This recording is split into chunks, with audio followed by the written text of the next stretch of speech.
Now, the reality is, it all seems to be configuration management. We've had a lot of Ansible recently and a little bit of Salt. So we're going to go back now and take a look at the latest version of Puppet, Puppet 6, and run through the installation.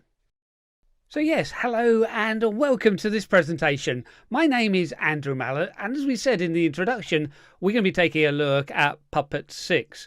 So both the latest agent and the server from Puppet Labs. Now, I'm starting off on my Raspberry Pi, but you can probably guess from the command line there, we're going to be connecting into a remote AWS system, and this will be running CentOS 8. So let's give this a whirl. We should be able to connect now, pick up the public key, and then away we go. Let's go through, clear our screen, and gain some administrative rights. Obviously, we're going to be working a lot as root. Let's do then a sudo -i, and if I go through and take a look at host name, and CTL, we will see then this is then CentOS 8. Let's clear the screen. It is a very basic install. It's a brand new deployment of a CentOS 8 image in AWS, so it is very basic. If I go through and do a yum and a repo list, we should be able to see, of course, the list of repositories, but they're going to be just very much the standard repositories that you would expect. We're going to go through and install the EPEL repository. Using the EPEL repository, we would be able to get the agent, but not the server for Puppet. So let's go through and take a look at this. If I do a yum install and then EPEL-release, allow it to chug through, accept what it's going to do, and accept the key. So there you go, we've got that up and running. When we do then a yum and repo list, you can see then that we've got the extra EPEL repositories showing. If I then go through and do yum and list, and we'll have, let's say, Puppet star. So of course we've got to get the metadata for our new repositories. But we should see there that we've got the Puppet agent 6.17, but that is only the Puppet agent. It's not going to come with the Puppet server. So it's fine if all we want to do is connect to a Puppet server and have an agent that's easily available. We can use the EPEL repository. But we want to look at both the Puppet and the server, and we will see that there's going to be a slightly later version of the agent that is available from Puppet Labs. So if we go through then and clear our screen, and now if we do a yum install, and we can install direct from an RPM. Let me just go through and add this in. I'm not going to risk typing it. I'm just going to paste that in. But we can then go through and accept this. And now, of course, when we do our repo list, we've got the extra Puppet repository. Now, I can't list only from the Puppet repository, but there's a little bit of a trick that we can do. If I do a yum and list -- disable and repo, and have this set to everything, but then we will enable repo and just the Puppet repo.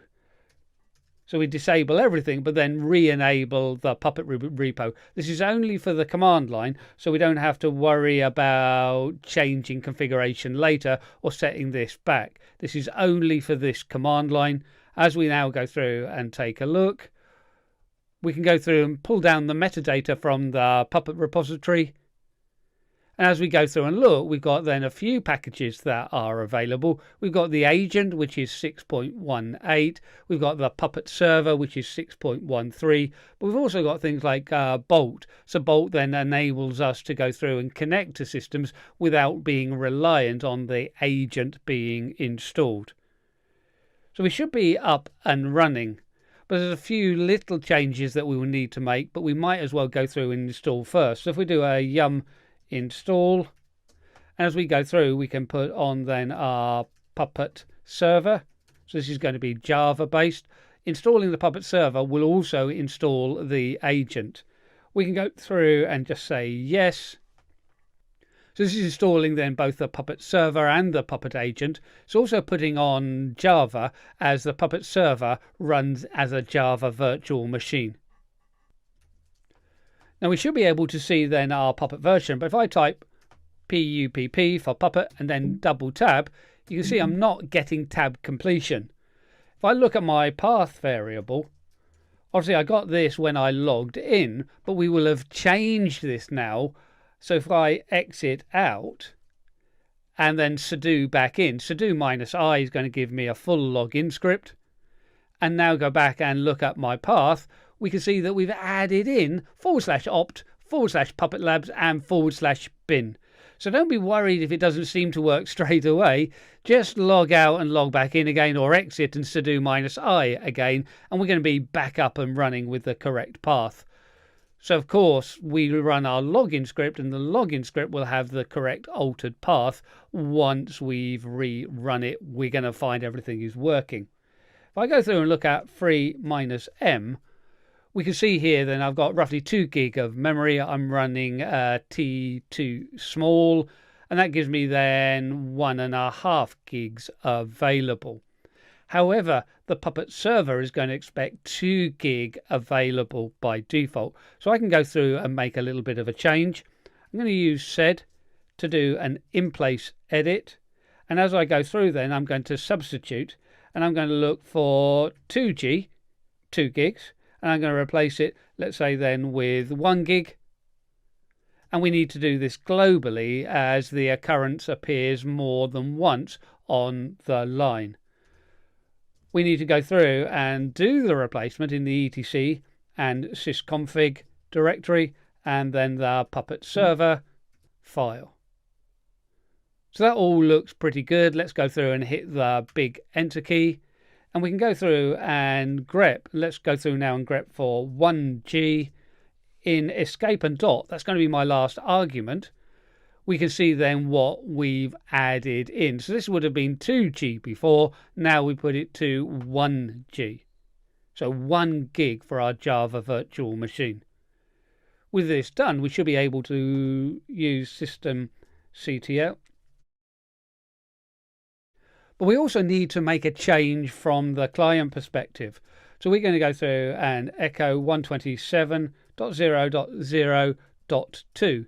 Now I know we normally put 127.0.0.1, but we can go through and put 127.0.0.2 as well. Pretty much anything within the range is going to be the local host. But the Puppet agent is going to expect to be able to connect to a host called Puppet. So obviously within your own environment, if you can control your DNS, putting in a CNAME record for Puppet, it's going to make it available for everyone. But obviously I'm only using the one host, so this is just as easy for me. Putting it as 127.0.0.2 does also mean then that I don't affect anything else, and we can go through and make sure that we append to the etc and hosts file. So we should now be able to ping the Puppet system, and we can see then that we're getting a response coming back from that. So that is nice and good. That is working. So we made the adjustment for the server by adjusting to the amount of memory that we have available, and we've gone through and adjusted our host file so our agent can find the Puppet server. We can now go through and use our systemctl and enable -- now, and then Puppet server and Puppet. Puppet server is obviously the Puppet server. Puppet is our Puppet agent. Obviously the Puppet server has got to fire up in the Java virtual machine, so that's going to take a little while. With that now gone through, if I look at my socket status and -ntl, we should be able to see, look, there you go, port 8140, that's the Puppet server up and running.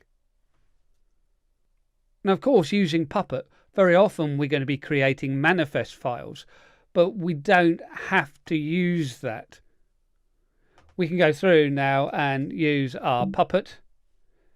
We've got our tab completion, and we can see now that I can use -- version to show the version of the agent they're running. We know it's 6.18, but we can also go through and use a Puppet apply.